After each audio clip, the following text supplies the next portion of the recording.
अरे यार 4 आ गया, फिर से नहीं खुलेगी गोटी। चल तेरी बारी। मेरा 6 आएगा भैया, देखो। देखते। 3 आया। 3 आ गया। अच्छा एक बात बता, हाँ भैया। वो संजय का मुंह आज उतरा हुआ क्यों था? अरे कुछ नहीं भैया, बस सुपरवाइजर ने डांट लगा दी थी। अच्छा, क्यों, काम वाम नहीं करता है क्या? अरे नहीं भैया, अरे बॉस का तो काम ही होता है डांटना। अरे जब तक अपने से नीचे वालों को 2 बात सुना ना दे तब तक सुकून से सो कहाँ पाते हैं वो। अरे वो तो ठीक है, पर संजय ने कुछ तो किया होगा। छुट्टी मांगी थी बस, और वो भी कोई सैर सपाटा करने के लिए नहीं, अस्पताल के चक्कर काटने के लिए। कभी बीबी बीमार, कभी बच्चा बीमार, कभी दोनों बीमार, पता नहीं क्या ही नसीब लिखा कर ले आया है। अरे अभी तो दूसरी बार बाप बना था। समझ गया सारा माजरा क्या है। तो मुझे भी समझाओ। अरे समझना क्या है इसमें, पहली बेटी 1 साल की भी नहीं हुई थी कि दूसरा बच्चा हो गया। तो ये कि उसकी बीवी पहले से कमजोर थी, बच्चा पैदा करने की हालत में नहीं थी, और दूसरा बच्चा तो 1 महीने तक अस्पताल में ही रहा, बहुत कमजोर था।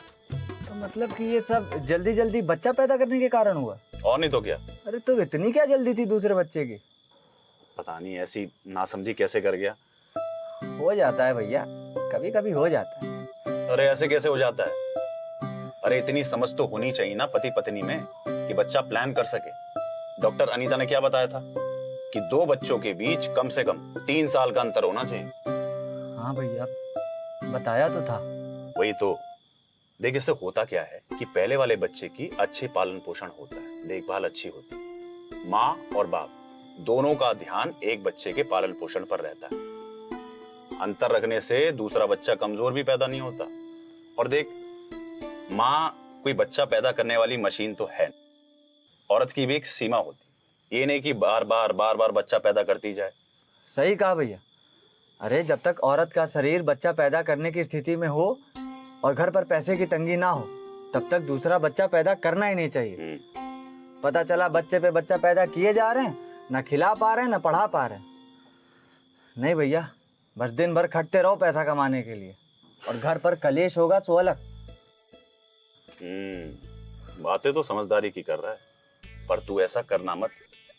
स्मार्ट बनना, पूजा से बात करना, और पहले से ही आने वाले बच्चे की प्लानिंग करना। आशा और एएनएम दीदी सब कुछ समझा दे कि तरीके क्या क्या है। बस जो तरीका सही लगे उसे अपना लेना। And it's an order. Yes sir.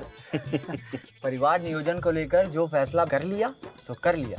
उसके बाद तो मैं और पूजा माँ की भी नहीं सुनेंगे। हाँ, ये हुई ना बात। चल मेरी बारी। हाँ। नमस्ते, कैसे हैं आप लोग? 2 बच्चों के बीच में कम से कम 3 साल का अंतर रखें। परिवार नियोजन के बारे में आशा या एएनएम दीदी से खुलकर बात करें। परिवार नियोजन के बारे में सही और सटीक जानकारी के लिए इस नंबर पर मुफ्त कॉल करें। नंबर है 1800-116555।